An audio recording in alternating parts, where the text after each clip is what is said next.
Eh.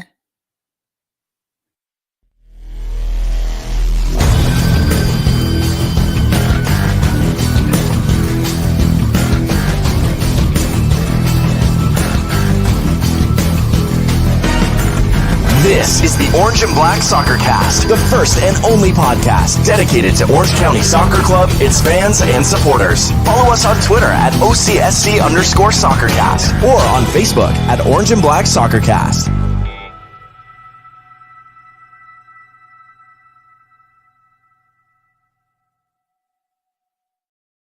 How's it going, Orange County? Welcome to another episode of the Orange and Black Soccer Cast, the first and only podcast dedicated to Orange County Soccer Club, its fans and supporters.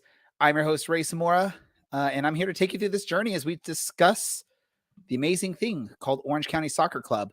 Let's see who's helping me out this episode. We've got the original member of the team and probably the most excited when we're not thinking about Orange County Soccer Club stuff. And he's sporting the scarf to prove it. I believe that's the right scarf. That's Mr. Dylan, Luton Town's finest. What's up, Dylan? I don't know if I'm Luton Town's finest, but yes, probably the most excited. My Saturday could not have gone better. So I will have a slightly better take or happier take than probably everyone else will. Anyway, yeah, look at that. Goodies. That's upside down. I did it wrong. Anyway, yeah. Wow, we'll get to that later. I'm still riding a high. We will. He's excited. And also joining us, probably had the most stressful Sunday of us all, and that's Mr. Brad, as his Everton barely stayed alive. How you doing, Brad? Have you calmed down after a weird, crazy weekend for you? No, in all seriousness, I'm happy and very relieved for what transpired on Sunday, and I'm just excited for next season. You went from the sort of non-stress and non-anything of a Saturday match to the stress of a Sunday closing EPL fixture, and between you, Leicester City, I think Leeds had a shot at potentially staying alive. It was crazy. We got one more person helping us out tonight. I don't know what she was watching over the weekend other than Orange County's 0-0 draw in Miami. How was your soccer footy weekend besides the Orange County match, Taylor? I'm a big Valencia supporter, and that's who I played for when I was playing back in Spain, and we've just had a very, very rough season, so I probably shouldn't be out loud saying that, but here we are. I also want to point out that I was here last week, and Brad wasn't, but he was introduced first still. I think the order has to change if you don't make That's not how this works. Dylan is always going to be introduced first because he's the first. Then it's going to typically Alan if he's here. And then maybe me. And then everybody else, including you. I think honestly it goes by seniority is the way we've always done it. We could change things up. Taylor, get the petition going. Make some changes here. We'll change things up. Taylor, and you're on my podcast, you can always be first. Thank you, Dylan. I appreciate that. Team Dylan, all the way. There we go. That may answer why Taylor's going last every episode, I guess. Taylor's like gung-ho on that Team Dylan stuff. Let's talk about this. And I know there's the fun of, European and English soccer that just sort of wrapped up here. But we had an Orange County match this past weekend. And let's just say probably not the most exciting of matches. What was it? Total of 10 shots in the match and only one on target, a 0-0 draw. I will go back because I heard the name Alan mentioned. One of his sort of famous things when he was a regular on the show was when you're on the road, 1 point is thumbs up. When you're at home, 3 points is thumbs up. So Orange County got 1 point on the road, and this is an Orange County team that's been struggling this season to get points. Are we being a little bit overly frustrated and upset that Orange County leaves with 1 point, or are we more mad that there was literally one option to score and the rest of it was just a bunch of missed shots? I'm going to go to you, Dylan. Should we be excited or happy with 1 point on the road, or are we rightfully upset at this or frustrated or whatever we want to call it? I think we take this because a point is a point, and we have been lacking points, especially when traveling, especially when going to the East Coast. That's the hardest part. I predicted a loss in this match. Might be my fault for taking all the excitement in the morning out of any game that could happen afterwards. So we ended up with this pretty droll affair. But it kind of seems like Miami's idea, and maybe Anthony Poulos has learned from his dad here, is if you're not up for it, just hack down the opposition's best players, and hopefully no one gets sent off. Hopefully one of them retaliates. Maybe they'll get sent off, and you can ground yourself out. Try and put it in the nicest way possible. You can't lose if you don't concede.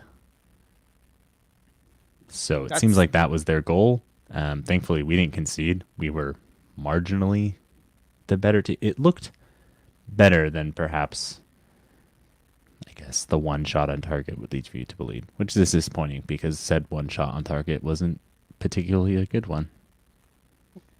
Dylan coming with that very knowledgeable, look at this match. If Miami doesn't concede, they can't lose. Very knowledgeable there, Dylan. I like that. Brad, let me go to you because although Las Vegas now has 2 games in hand on Orange County, the point does move Orange County out of that basement position in the Western Conference for now. Again, on the road, a point. That's sort of the way we've looked at in the past. What are your thoughts on this? Honestly, it's disappointing. And I think it's because it's disappointing because it seems like the team was more interested in going down in the penalty box than trying to put their foot on the ball. And when they did put the foot on the ball, they skied it half the time.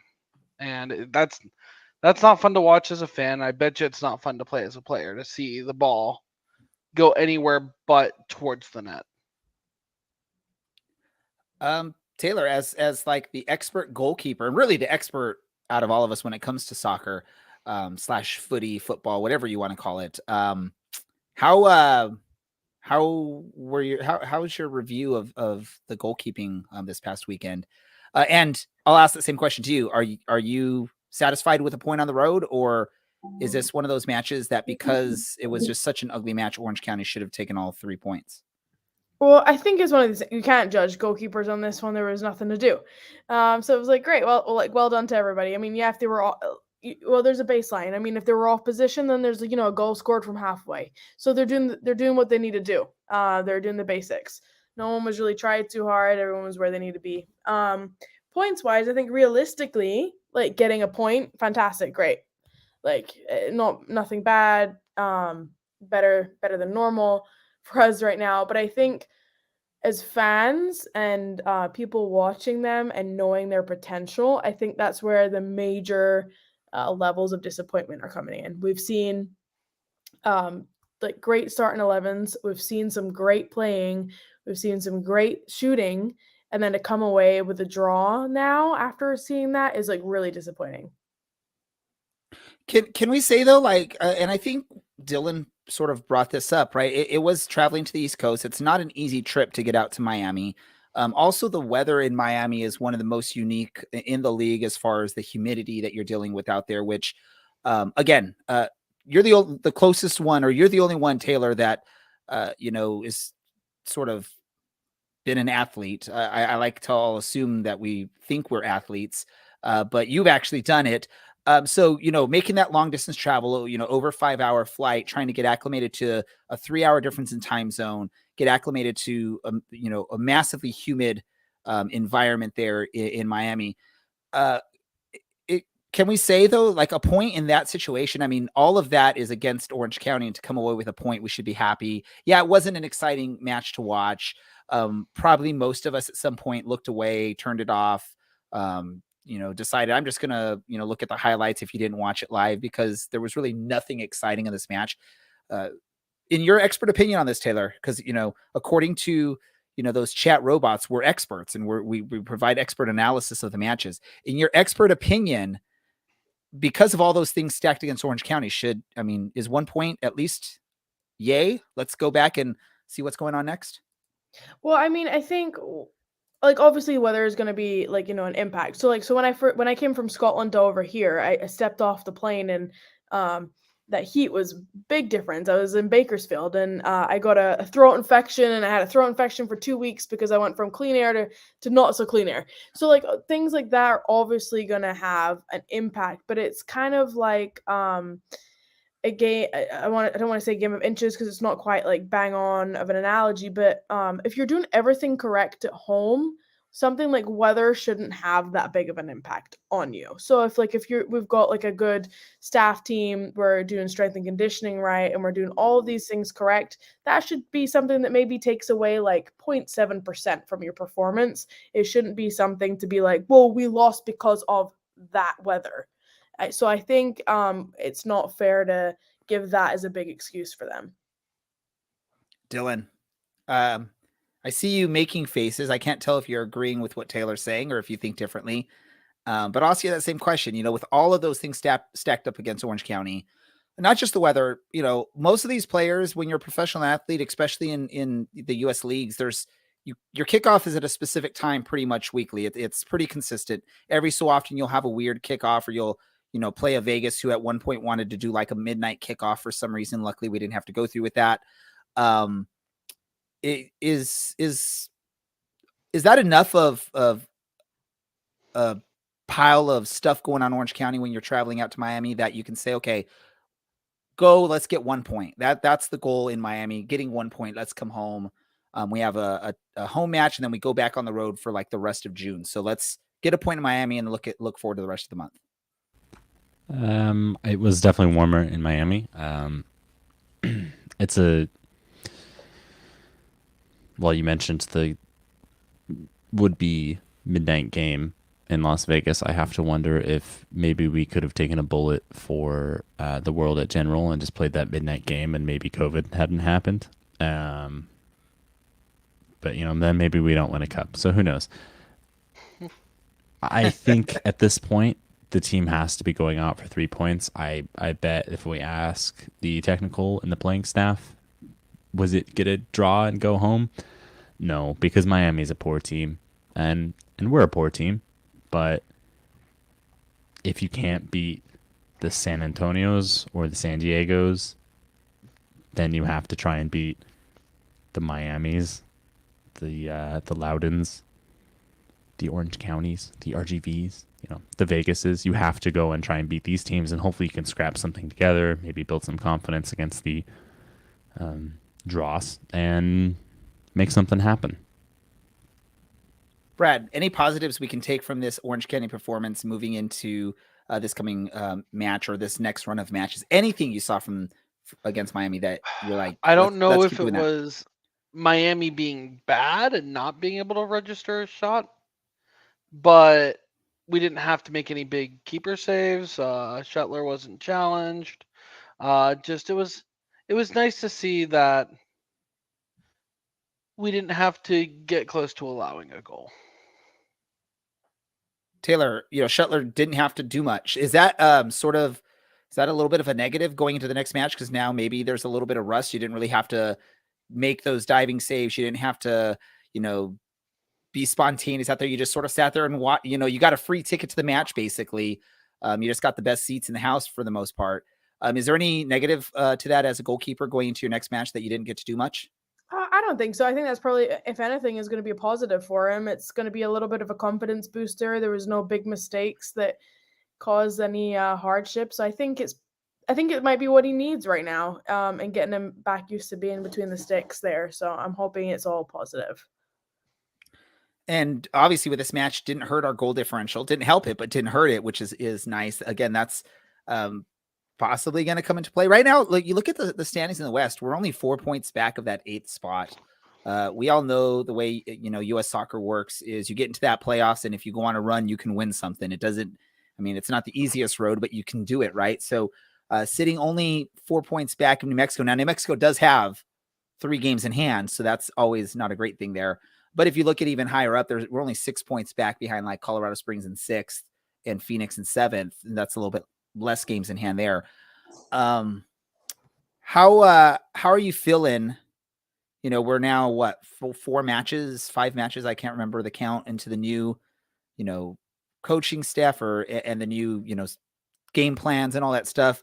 Are you seeing anything? I'll go to you first on this one, Taylor. Are you seeing anything that's getting you excited with this team? Anything that stood out in this match, or just anything you're seeing in general from this team as we head into the month of June? I would say in general, like the game day camaraderie seems to have like bumped up a little. The technical staff are there with the players warming up.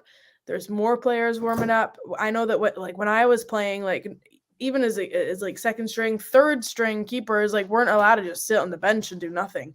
Like everybody was always ready at any point, and I really like, I don't know if it's just the way that I grew up training and stuff, but I really like to see that being echoed with OCSC at the moment. Dylan, your chance. Anything out of this match that you're taking out as a positive as we move on to the home match against RGV? We didn't concede. I guess that's a good thing. Although, is that more on our end or is that more on Miami's end? Well, in this game, it was more on Miami's end because they couldn't seem to figure out where the goal actually was. But like I said earlier, you can't lose if you don't concede.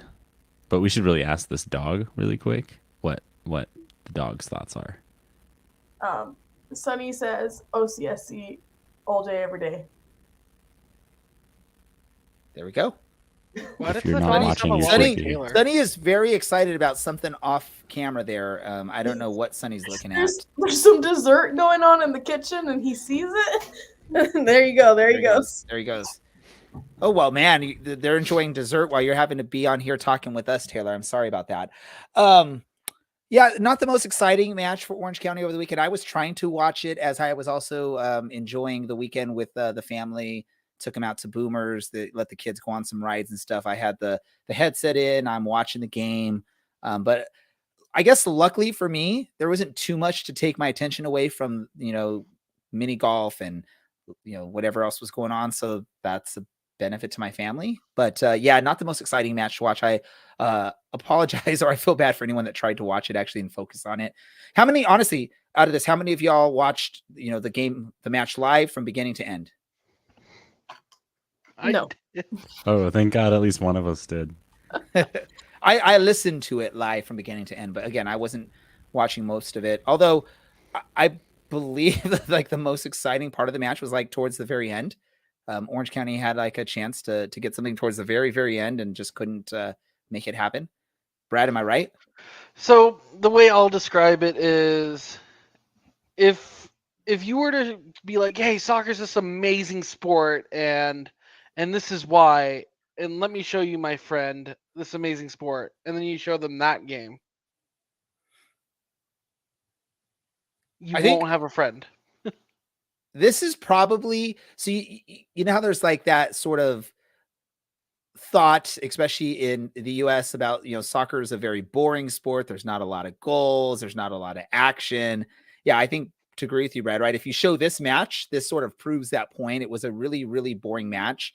But luckily, us that watch, we know this isn't the typical thing here. Orange County, coming off that 1 point on the road in Miami, they're now coming back home for their one match. They only have one match in the month of June. And that's going to be hosting RGV. That's going to be Pride Night at Championship Soccer Stadium, which I'm hoping is going to be an amazing night. I'm going to go to you, Taylor. What are you looking for? What are you hoping for with Pride Night from Orange County? Have you heard anything on your end that you're able to share with us? What do you know about Pride Night? What are you expecting? What are you hoping for? So my wife and I actually had an amazing conversation with Dan and Matt and Aubrey from front office as well, talking all things Pride Night, basically, because last year we expressed like a little bit of like it could have been better. There was some stuff there, but it could have been better for sure. So they really listened to our feedback and other people's feedback as well. So that was fantastic. For Pride Night itself, I know that we're going to have, it's the first like 500 people like in there are going to be getting a Pride sticker, an Pride OCSC sticker. All the players on the field will be wearing Pride armbands. We're going to have corner flags that are pride. It's just super exciting that they're listening to all of that and really showing that they care, and they're going beyond that as well. I know they're doing some things behind the scenes with like Orange County Pride event that's later in June, I believe. I think it's like towards the end of June. So it's not just a one and done night for them either this year. So that's great to hear from them, and they seem really into it and receptive to feedback. And I'm really excited to have a game. We have a lot of friends coming for the game as well, so we're really excited for a home game on a theme night that that we're super into. So I think it'll be great. Honestly, I think it's pretty awesome. I know this probably wasn't the way it was planned out. Only one match in June, and it's sort of, it's going to be a last opportunity for many fans to watch before it's 3 or 4 weeks before you get to see them at home again. So there may hopefully be more of a draw there, and hopefully that adds to the festivities. You're gonna maybe build or find some new allies from that as they're there, and they're getting to experience it and talk to people and all that, which is pretty awesome.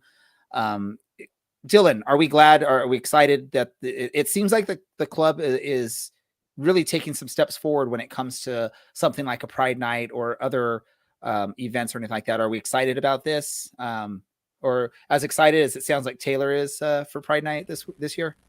I am. I feel like I was maybe asked this question because I've been so critical of the club in the past. And I will say rightfully so. I'm really excited to see kind of what the outcome is in the community. And I'm not just talking about the queer community, but in terms of actually just kind of everyone in Orange County, because we are a community club, and I do kind of want to see the impact of Orange County's most successful professional sports team, even if it doesn't feel like it right now,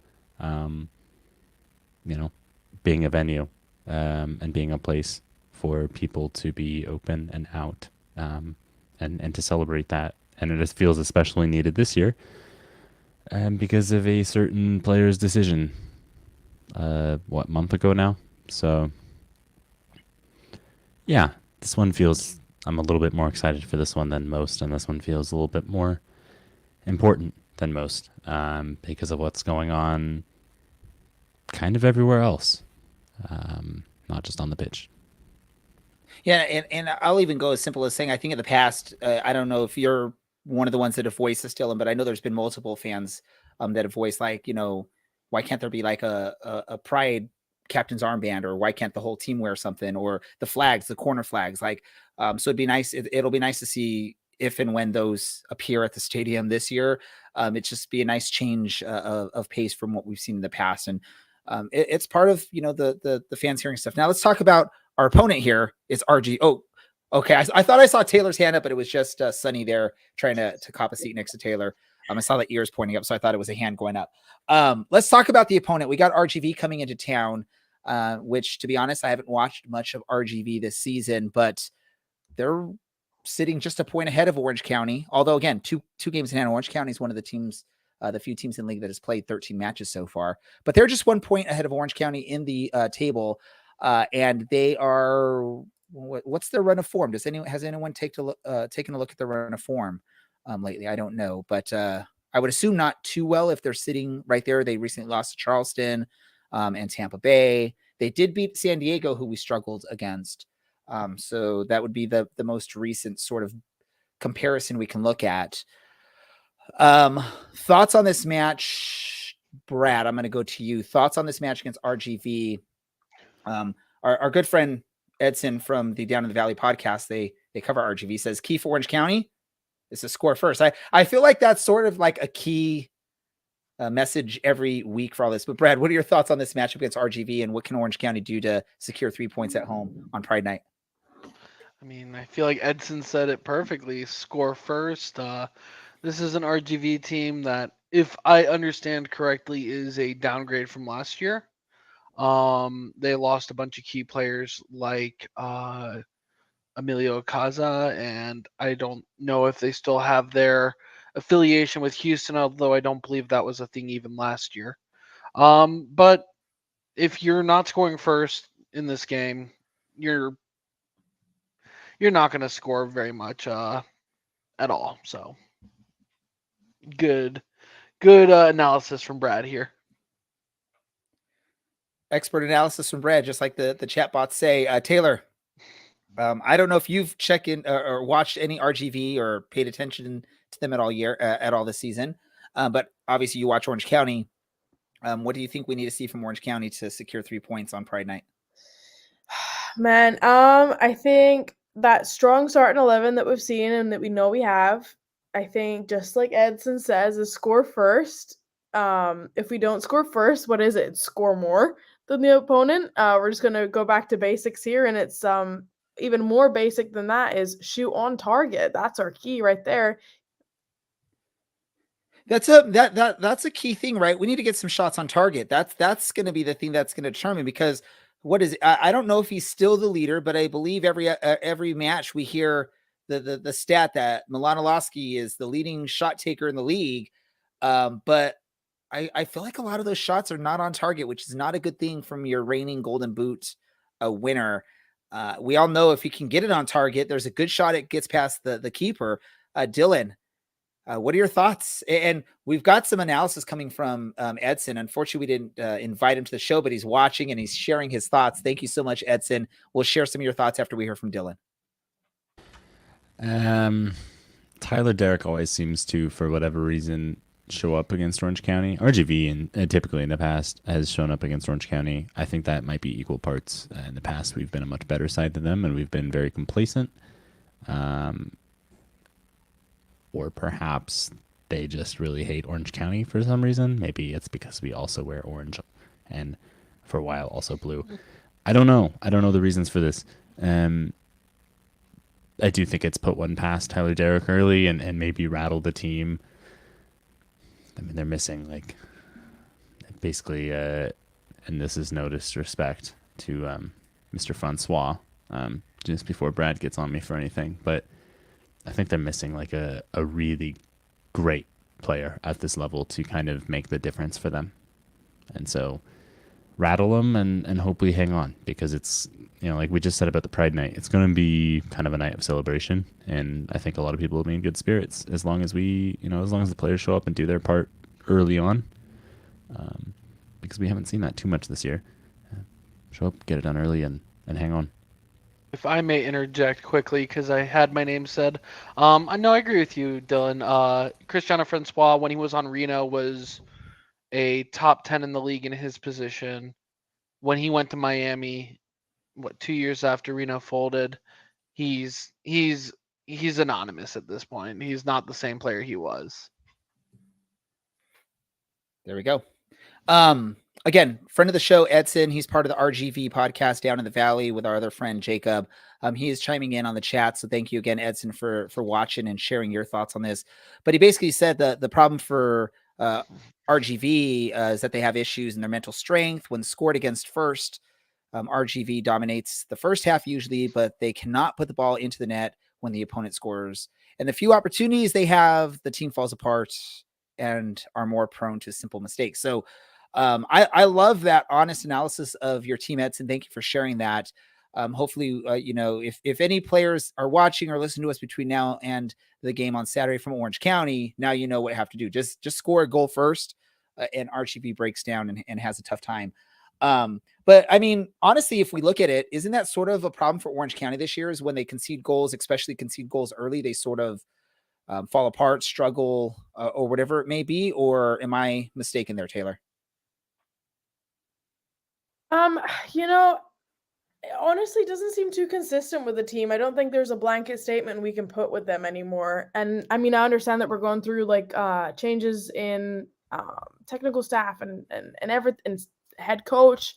So maybe that's like a big reason why. But even like with Chaplow reigning, I still don't think we were consistent enough for me to have an opinion that I could say, OCSC does this when X happens or Y when Z happens. And I think that's still happening, and it would be good to get some consistency at any level.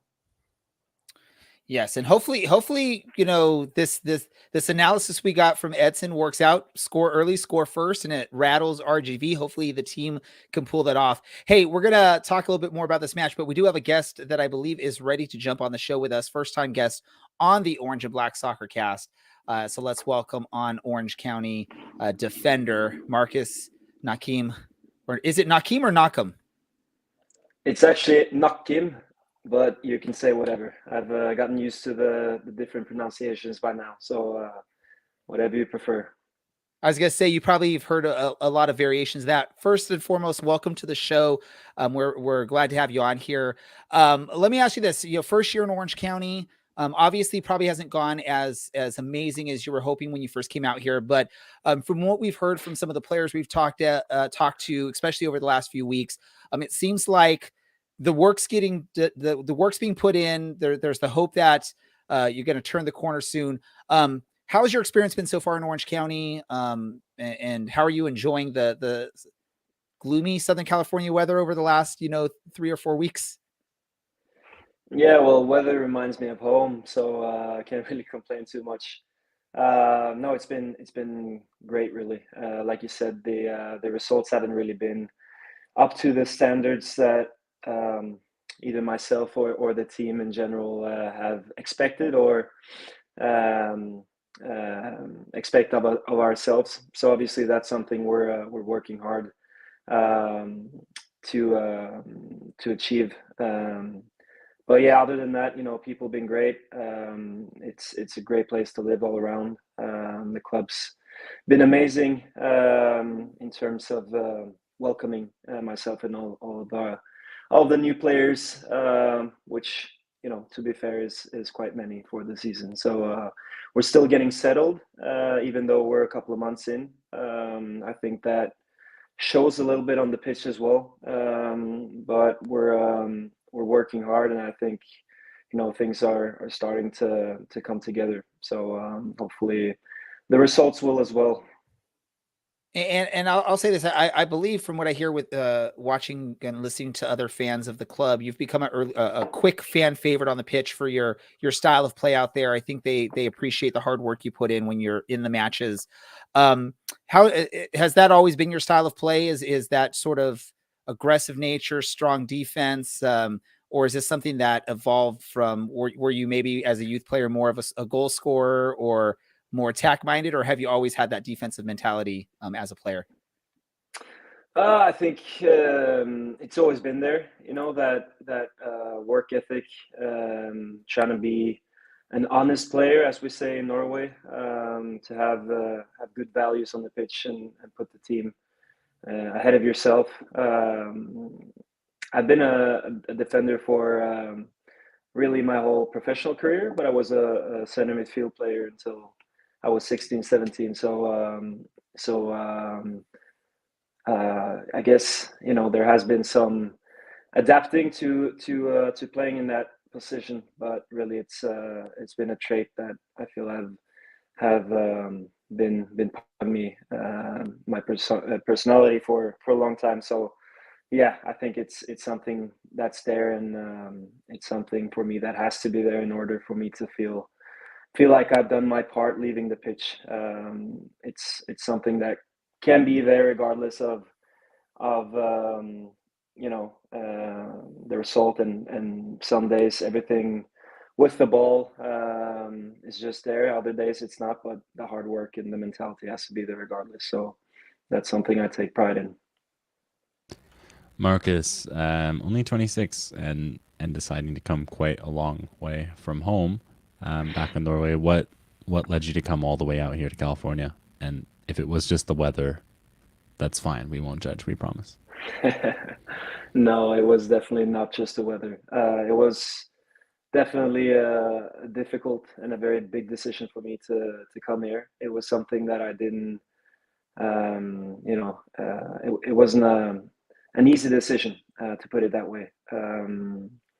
But I found myself in life and in my career at a place where I was really searching for something new, something different. I was close to going abroad in Europe to a few different places, and for various reasons that didn't happen. And yeah, a little bit out of nowhere, I learned of the interest from Orange County, and obviously, like I said, had to take some time to dwell on that decision. But learning more about the club, learning about the individuals that are here running the club, and speaking quite a lot to Daniel Pedersen, who I knew from the Norwegian league, and getting some more references on life here, both on the pitch and off it.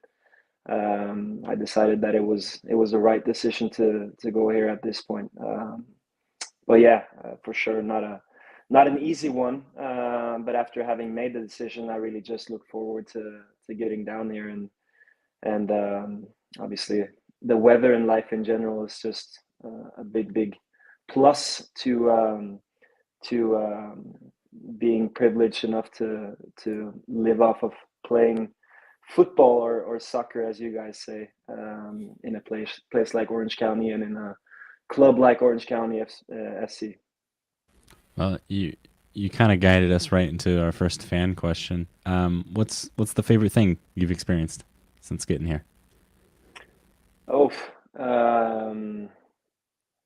yeah, that's not easy to answer with only one answer, but I'd have to say the people. I've had that question from my family and friends back home. I think you can do a lot of research before you go to a club, and especially making such a big move to a different country and a different continent. I For sure I did a lot of research before coming here, but one thing that you're not 100% able to figure out is how the people that you're going to spend all this time with are going to be. So that's been a not necessarily a surprise, but it's been a big plus after coming here. All the people involved in the club, the players first and foremost. It's a really good dressing room. People working hard together and trying to build each other, which is of course a key foundation for any team trying to get results, but also the staff members, the guys in the back room, the volunteers, every single person that I've been able to get to know this far has been amazing. And that's even though most people like to say nice things about the clubs that they've been to, that's not always the case in this industry. So I think that's a very important thing, and it's a big bonus. So now it's just about making all those things come together and making it show on the pitch as well.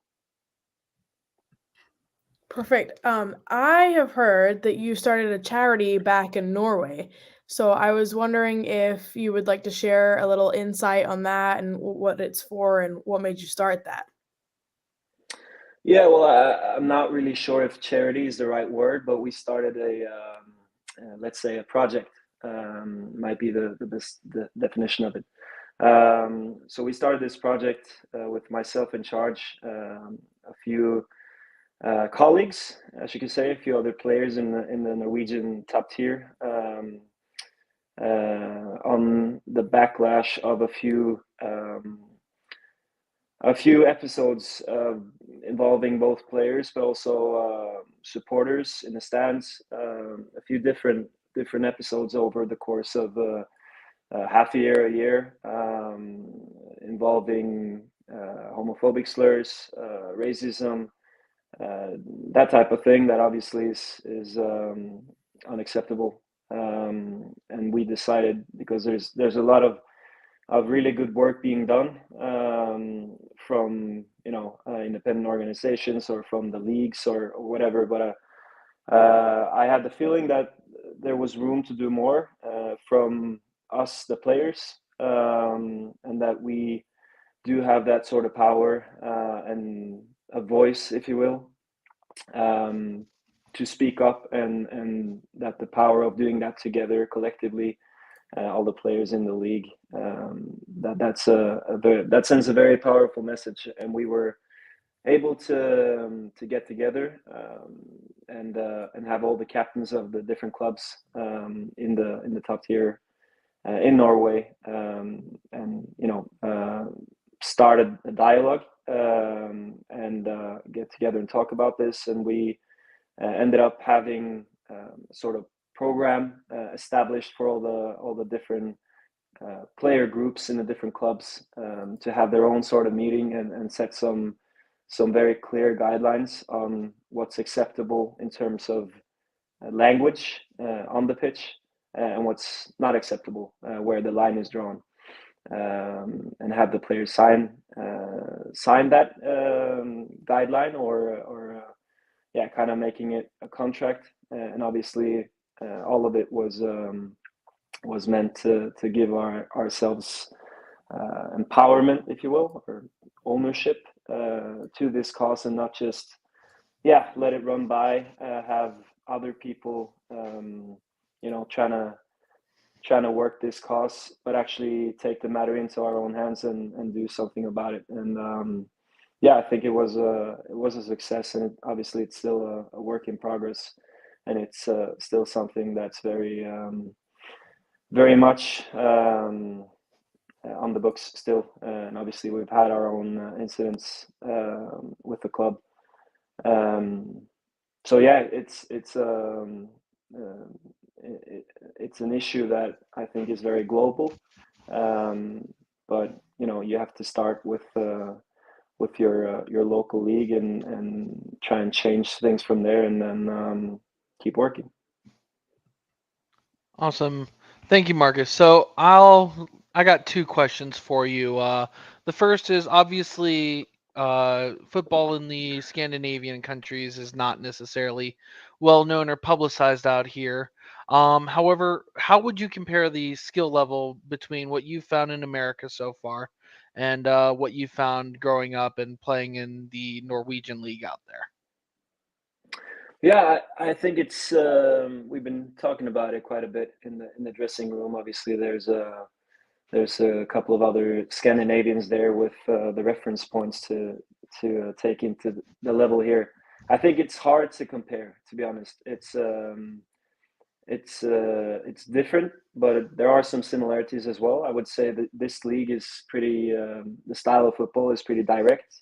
It's pretty physical, which reminds me a lot of the Norwegian league.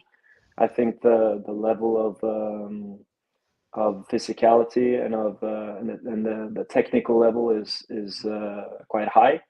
I do think if I'm gonna kind of draw the line between the league I'm coming from and this league, is that the games are way more open. Teams are less organized, and obviously there are weaknesses to that, because if you're able to exploit that in your own offense, then there are a lot of opportunities to catch your opposition on the break, and that's what we're trying to do, obviously. But I would say that's a key difference. Teams back home are a bit more organized. They're a bit more, I'd say, a bit more aware of if they're a team going to press high a lot or sit back a little bit more. My experience now facing the teams we've had is that they're, like I said, a bit more open, and that gives us some opportunities, but it also leaves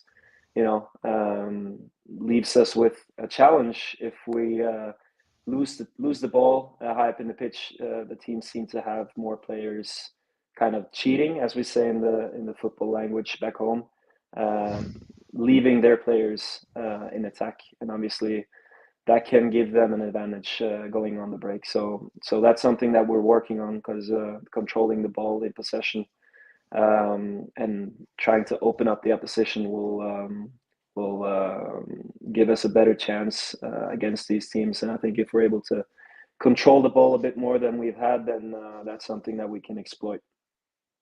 All right, and my last question for you before we move on to our normal ending questions. Looks like we have a lot of players, especially in this past week, who are starting to come back and being healthy. With, I believe, Foxy's back, Lamb, who's been back for a couple weeks, and Peterson, who missed a couple weeks himself, and Among also in the lineup.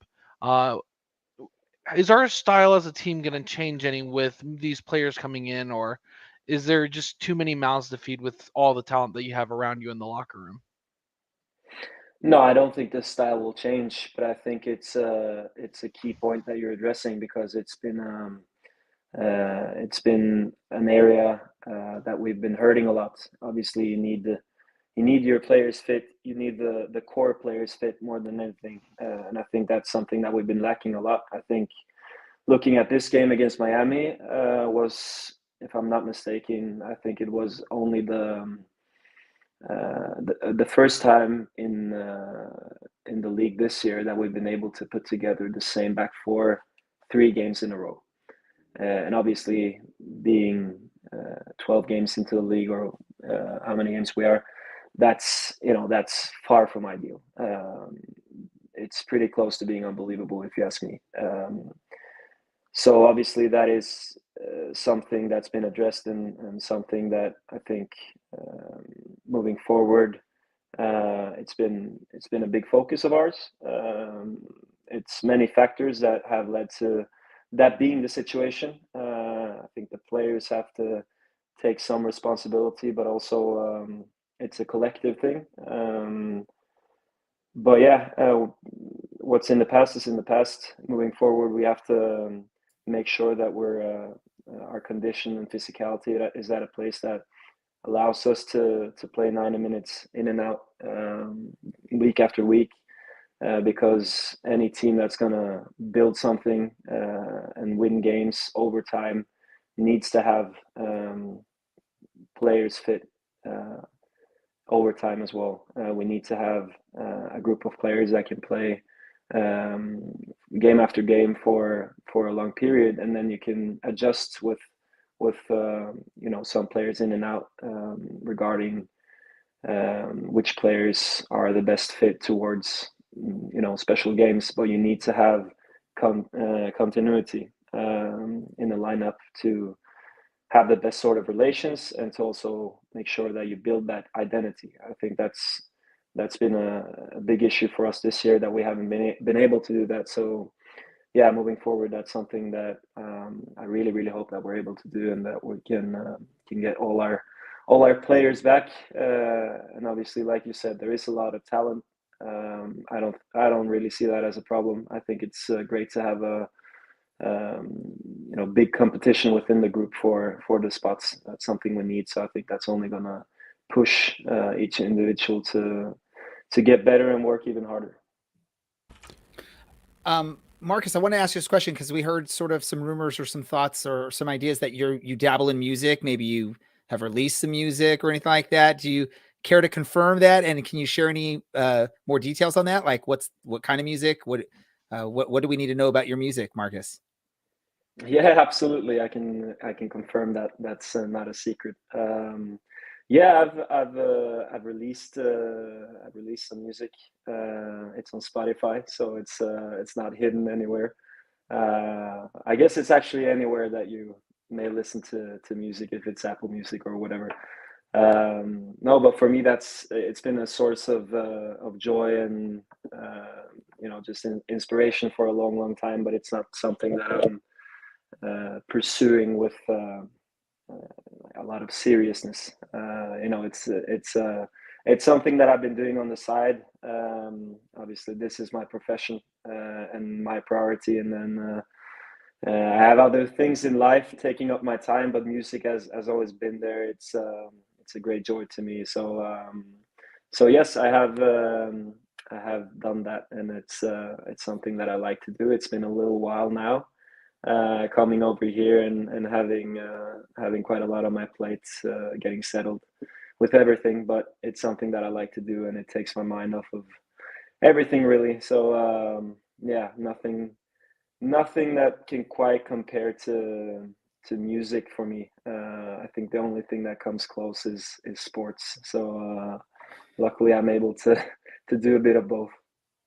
And just if people are trying to look up, is it just your name that it would be under on like Spotify or whatnot, or is there a special artist name that you go by, or how does that work? Yeah, so it's actually under my artist name, which is Hawkins. So there you have it. And if anyone has trouble with the spelling, just shoot me a direct message and I'll send you the link straight away. I can do with a few more listeners. So yeah, sure. We'll get those play counts up for you. Let me get to. Perfect. I think Dylan has maybe one last question for you. Yeah, since we're so already off topic, Marcus, what is your favorite vegetable and how do you prepare it? That's a good question. Well, yeah, I mean, first thing that comes to mind, I guess, is asparagus, because I made that earlier today. Asparagus with that counts as a vegetable, right? It does, in fact. Yes, we've had quite a Yes. few of your teammates come on and mention fruits. So, good job. Okay. Yeah, well, nice. Yeah, no. I made asparagus with, they were wrapped in, what's it called? Prosciutto? Yeah. So that was nice. I'm going to go with asparagus because that's in the front of my head right now. So yeah, asparagus. Thanks for asking. Beautiful. Thank you, Marcus, from the four of us for coming on and sharing. And we look forward to seeing you this weekend. My pleasure. Thank you guys for having me. All right, once again, ladies and gentlemen, that's defender for your Orange County Soccer Club, Markus Nakkim. Thank you so much for joining us. Fun to learn about stuff. If you want to check him out on the musical aspects of things like Spotify or whatnot, or like you said, on any of the music platforms, he goes by the name Hawkins. And I believe it's Hawkins. I believe that is the way it is spelled. I'm going to assume because it's a very common sounding name, there may be a mixture of some artists here and there, depending on what service you use. So I tend to use something called Tidal, and sometimes it combines or loops in multiple artists of the same name. So can't confirm which albums are his. Maybe I'll get some more clarification for that, and we can let you all know what albums if you want to give them some listens. Cool. Ooh, that was fun. Dylan, is it time to wrap it up and we'll go to the Dylan and Taylor show for the final 10 minutes of this? It is down to the final 7.5 minutes, and yes, we should, because of said final 7.5 minutes.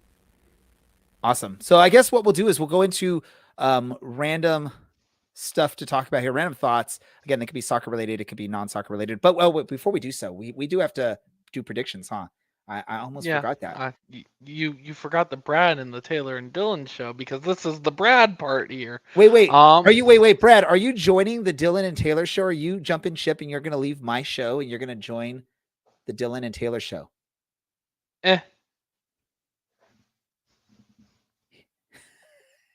Beautiful. I'll take that as a victory for me. I win. So committal. Interpret that as you will.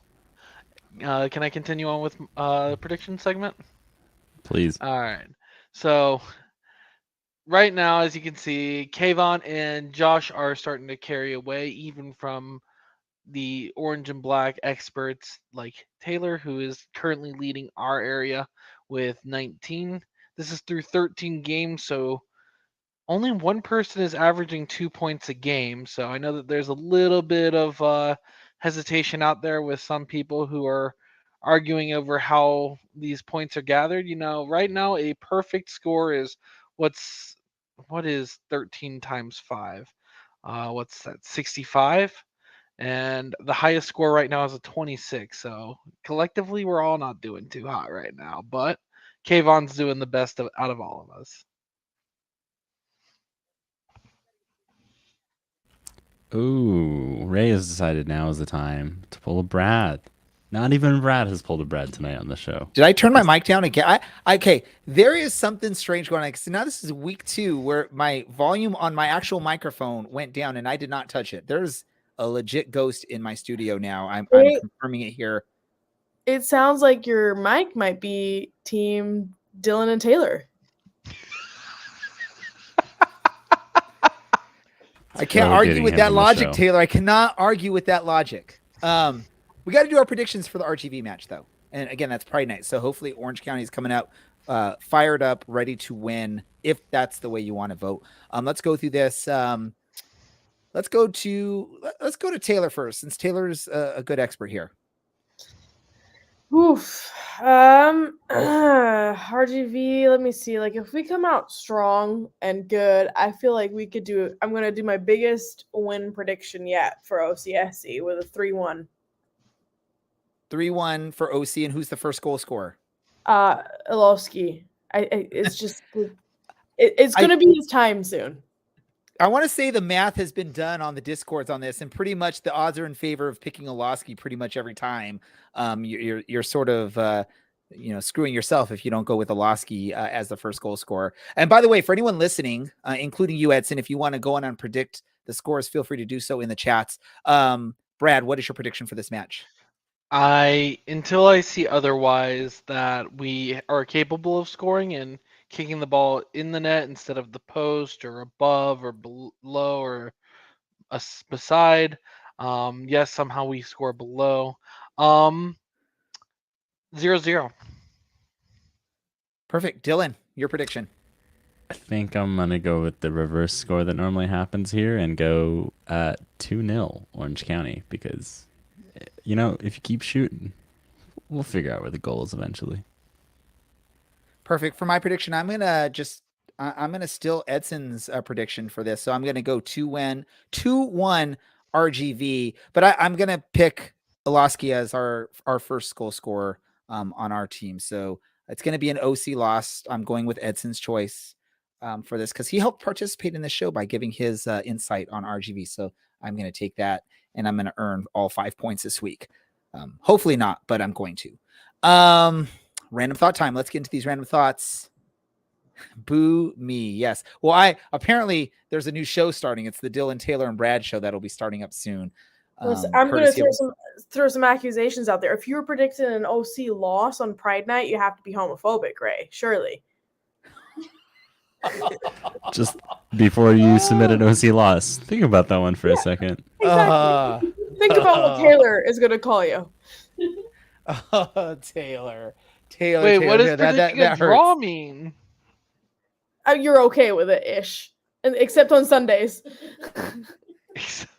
Good thing with Saturday game. Taylor is forcing her hand. She's forcing me to change my vote. Do I give into the pressure, folks? Let's figure this out. I will think about this. You haven't submitted your prediction to the spreadsheet yet. You got to remember this though, Taylor. You don't know. Back in the days, I used to always vote against Orange County, and usually Orange County would win from it. That was sort of the magic there. Dylan can confirm that that's exactly how it worked. So who knows? Maybe by me picking RGV on this, I'm actually making Orange County win, which is a good thing for your Pride Night. Yeah, you have to just balance if you want to be homophobic or if you want OCS to win. There you go. All right, I'll think of it, Taylor. Thank you so much for calling me out on this. Let's get into our random thoughts. This is random thought time. I'm tired of being bullied around here. We'll go to random thoughts, and we'll go to Dylan first with your random thought. I mean, what other random thought could I have? Wow, what a playoff final. Wow, first team to go from the non-league to the Prem. And one of, I think, 2 teams that voted for the Prem to become a thing, but never actually played into it. So I'm very much looking forward to next August. And Ray, I'm going to say it now. I don't think Tottenham can mentally handle a match at the Kenny. They will destroy fragile little minds. And what a joy to watch a team do it the right way and live within their means. What kind of football team builds entrances that allow people to spy on all the surrounding neighbors of the stadium? That's invasion of privacy there, Dylan. Brad, your random thought. Well, I will also keep mine with the Premier League because Everton has somehow stayed up against all odds of themselves. They did not get into their own way on the last day of the season. And I also think that Tottenham is not ready for whatever the stadium is that Luton plays at, especially the fragile-minded and fragile-bodied Harry Kane. Well, who knows? He might not be playing for Tottenham next year if the rumors are correct. He's moving on, but that's the rumor every year. Taylor, your random thought. or thought was, we went to the Scottish Fest this past weekend, and Weston asked us if OCSC were going to be there, and we were like, oh, why would OCSC be there? Like, no, like, we're going. It's not an OCSC thing. And we get there, and who was there? OCSC. So that was really cool to walk in, and they had their big kick thing and like a wheel spin and like win a little prize. So that was a fun, pleasant surprise to find them there. Random thought. I have actually a couple random thoughts. If over the next 2 months I either am missing an episode, I'm sure a lot of y'all will be excited about that, or I'm tired, or I don't get. I admit I haven't watched a match. It's because the next 2 months are extremely busy for me. I work at UCI, do commencement. I'll be working that one of the weekends, so I'll doubt I'll be able to pay attention to the games. Both of my kids have birthdays this upcoming month, so I'll be busy with a lot of stuff with that. But I will do my best to focus and pay attention to Orange County Soccer Club. My other random thought is I no longer can say that Mauricio Pochettino is an amazing coach because he turned his back. Obviously, he didn't. Tottenham, he wanted to come back. Tottenham didn't offer him the job.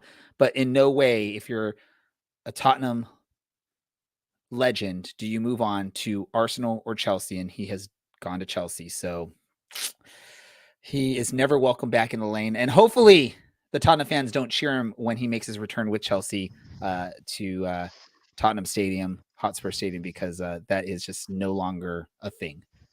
So, yeah. But, yeah, in the end, next year, Tottenham will still be higher on the table than Everton and Luton Town. So I'll still be top of the Premier League team here when it comes to all of us on this show. Yay. So much doom and gloom. Might I remind you, Luton are in the Prem Championship playoff winners. Yeah, enjoy the 1 year and then go back down to the championship where you belong, Dylan.